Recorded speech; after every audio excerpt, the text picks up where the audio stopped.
probabilité. Alors, on va commencer par un exemple. On peut regarder l'ensemble E des élèves de la seconde 5. Alors, on va supposer qu'il y a 30 élèves. On va noter le nombre d'élèves, le nombre d'éléments de notre ensemble cardinal de E, dièse E. Donc on va supposer que ce cardinal est de 30. Alors, cet ensemble E, on va l'appeler l'univers. E, c'est l'univers. Voilà, donc l'univers est composé de 30 élèves que nous pouvons numéroter de 1 à 30. Et donc, une notation possible sera de dire que E est l'ensemble composé. Donc, l'accolade indique que nous allons rentrer tous les éléments de cet ensemble à la suite. Eh bien, l'élève x1, l'élève x2, l'élève x3, et ainsi de suite. Et puis jusqu'à x30. Donc par exemple, si je choisis l'élève Jean, supposons que Jean, dans l'ordre que j'ai sélectionné, c'est le 22e élève, eh bien x22, c'est Jean.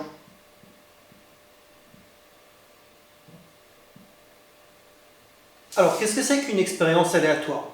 Une expérience aléatoire, c'est une expérience dont je connais toutes les issues possibles, mais je ne sais pas laquelle va se réaliser. Donc, dans notre exemple ici, de la classe, le fait de tirer au hasard le nom d'un élève, c'est une expérience aléatoire dans la mesure où je connais l'ensemble de tous les élèves, je connais chaque élève, mais je ne sais pas quel élève sera tiré au sort. Alors, qu'est-ce que c'est qu'un événement? Un événement, en fait, c'est simplement une partie de l'univers. Alors, par exemple, on peut avoir comme événement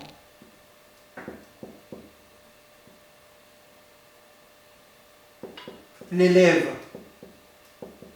choisi et en LV2 allemand.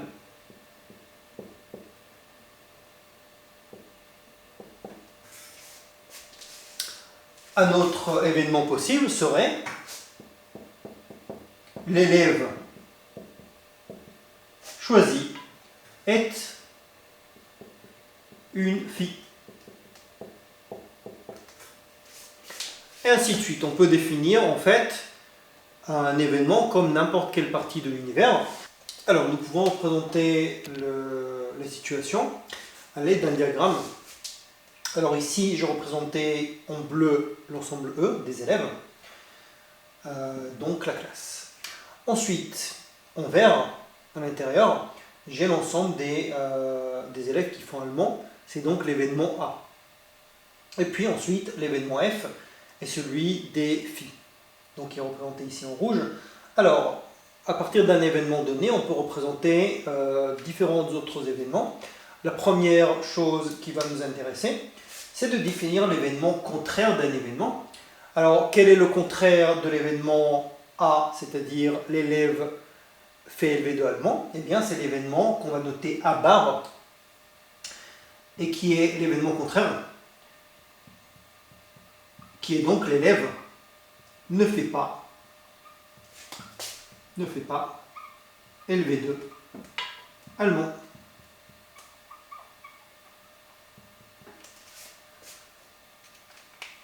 Ensuite, l'événement contraire de l'événement F, c'est l'événement F bar.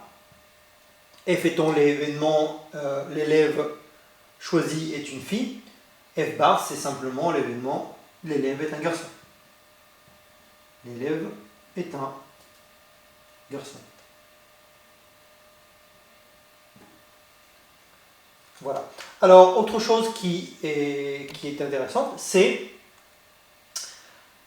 que se passe-t-il lorsqu'on est à la fois une fille et qu'on fait allemand? Eh bien, c'est l'événement qui, ici, sur mon schéma, est à l'intersection de l'événement A et de l'événement F. C'est donc l'ensemble des issues qui sont à la fois en vert et en rouge. Donc je peux imaginer qu'il y a ici plusieurs personnes. l'événement qui correspond à cette intersection s'appelle en fait l'événement A et F, qui se note comme ça, A et F. Donc ce symbole veut dire et donc c'est l'ensemble des élèves. L'élève est une fille et fait LV2 allemand.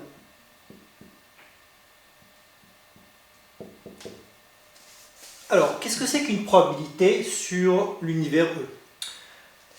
Il s'agit d'une fonction, en réalité, qui a chaque issue de l'univers associée à un nombre. Il y a deux conditions à respecter pour qu'on ait bien une probabilité. La première chose, c'est que le nombre associé à chaque issue est forcément un nombre compris entre 0 et 1. Donc la probabilité d'une issue est forcément un nombre compris entre 0 et 1. La deuxième chose, c'est que la somme de toutes ces probabilités, les probabilités de toutes les issues de l'univers, est forcément égale à 1. Alors on va pouvoir représenter une probabilité sous forme d'un tableau, par exemple. Ici, pour chaque issue, on représente sa probabilité. Alors, dans le cas général, la probabilité de chaque issue peut être différente. Les seules conditions à respecter sont, encore une fois, que chacune des probabilités est un nombre compris entre 0 et 1 et que leur somme est égale à 1 à l'arrivée. Ce qu'on peut représenter ici comme ça. Alors, dans l'exemple de la classe, on considère que chaque élève a autant de chances d'être tiré au hasard. Et donc, on peut représenter la situation sous la forme suivante. Chaque élève a une chance sur 30 d'être sélectionné dans le tirage au sort. Et donc, on a un tableau en fait pour lequel chaque probabilité est égale à 1/30. Alors, la notion de probabilité d'un événement, qu'est-ce que c'est? La probabilité d'un événement, c'est simplement la somme des probabilités des issues qui composent cet événement. Alors, dans l'exemple de la classe, je suppose que 7 élèves font LV2 allemand. On se souvient que dans la classe, chaque élève avait autant de chances d'être tiré au hasard. Et donc, quelle est la probabilité de l'événement A?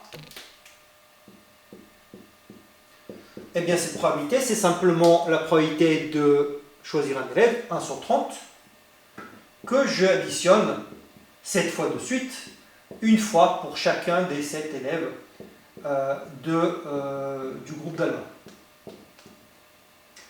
Bien sûr, ça fait 7 sur 30.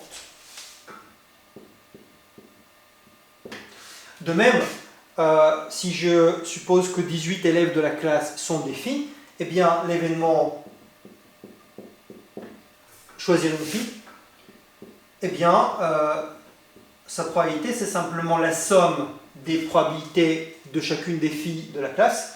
Chacune des filles a une chance sur 30 d'être tirée au hasard. Et donc, au total, on va avoir 18/30 de probabilité de tirer au hasard une fille. On a une propriété qui permet de calculer la probabilité de l'événement contraire d'un événement dès lors qu'on connaît la probabilité de cet événement. Lorsque je veux calculer la probabilité de l'événement contraire, eh bien, il suffit de faire 1 moins la probabilité de l'événement lui-même. Schématiquement, ce qu'on peut représenter les choses, c'est simplement de considérer que l'ensemble de l'univers a une probabilité qui est égale à 1. Maintenant, A a une certaine probabilité, P de A. Eh bien, la probabilité de tout ce qui n'est pas A, c'est-à-dire ici, sur le schéma, tout ce qui est blanc, tout ce qui n'est pas vert, c'est simplement 1, donc la probabilité de l'univers, moins la probabilité de 1. Alors, je reviens à l'exemple qu'on a fait précédemment. Si je considère que l'ensemble des gens qui font allemand ont une probabilité de 7 sur 30, comme nous avons vu précédemment, eh bien, la probabilité des gens qui ne font pas allemand, qui se note P de A bar, ça se calcule en faisant 1 moins P de A. Donc 1 moins 7 sur 30. Alors pour faire ce calcul, bien sûr, il faut tout mettre en un dénominateur. 1, ça s'écrit 30 divisé par 30. et donc moins 7 divisé par 30. Faire la différence, ou d'ailleurs la somme de deux fractions qui sont au même dénominateur, revient à faire la même opération uniquement au numérateur. Donc là, la différence, c'est simplement 30 moins 7 sur 30, c'est-à-dire 23 sur 30. C'est donc la probabilité de ne pas faire allemand dans notre classe. Nous allons voir un exemple un petit peu plus complexe. On suppose qu'on va lancer 2 dés cubiques et on va faire la somme des valeurs qu'on obtient. Donc bien sûr, un dé cubique, on peut avoir sur un lancer une valeur comprise entre 1 et 6, 1, 2, 3, 4, 5 ou 6. Et lorsque je fais la somme de deux valeurs, et bien justement, je vais déjà regarder quelles sont toutes les possibilités et comment les obtenir. Alors, on suppose bien sûr que les dés sont équilibrés, ce qui veut dire que chaque dé a la même probabilité d'obtenir telle ou telle valeur. Alors, imaginez que j'ai tiré avec le premier dé 1 et le deuxième dé 1, et bien la somme, ça fait 2. Si je tirais avec le premier dé 1 et le deuxième dé 2, et bien la somme fait 3. Et ainsi de suite. Donc là, j'ai 4, 5, 6 et 7. Donc ce sont les sommes des résultats de du 1 et puis de la valeur représentée en ligne ici.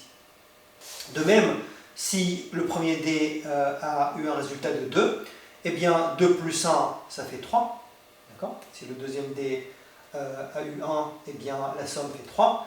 Ici, la somme va faire 4, et ainsi de suite. Et puis, je continue comme ça, je peux compléter le tableau. Donc ici, 3, j'ai 4, 5, 6, 7, 8 et 9. Et on voit le schéma se dessiner.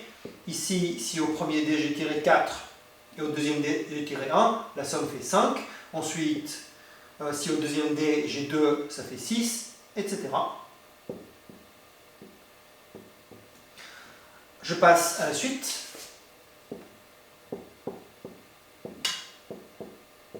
Et puis pour finir, ici j'ai 7, 8, 9, 10, 11 et 12. Alors, je vois en fait tous les résultats possibles et on constate que certains résultats apparaissent plusieurs fois. Qu'est-ce que ça veut dire? Alors déjà, ce qu'il faut s'imaginer, c'est que chacune des cases de ce tableau, du tableau central, a la même probabilité d'apparaître. Pourquoi? Parce que simplement chaque dé a la même probabilité d'avoir telle ou telle valeur. Et donc, au total ici, j'ai combien? J'ai 6 fois 6, j'ai 36 cases au total. Et on voit que certains résultats apparaissent plusieurs fois. Alors, pas toujours la même. Par exemple, quelle est la probabilité d'avoir 2? Eh bien, des 2, je n'en ai qu'un, il est là. Et donc, la probabilité d'avoir 2, c'est une chance sur le nombre total d'issues possibles ici, qui était donc de 36. Et donc, c'est une chance sur 36. Une case sur les 36 cases qui correspond au 2. Maintenant, si je passe au 3, j'ai deux façons d'avoir le 3. Je peux avoir 1 au premier dé et 2 au deuxième, ou bien le contraire, 2 au premier dé et 1 au deuxième. Et donc la probabilité d'avoir 3, c'est 2 sur 36. Et puis on continue comme ça. La probabilité d'avoir 4, c'est 3 sur 36.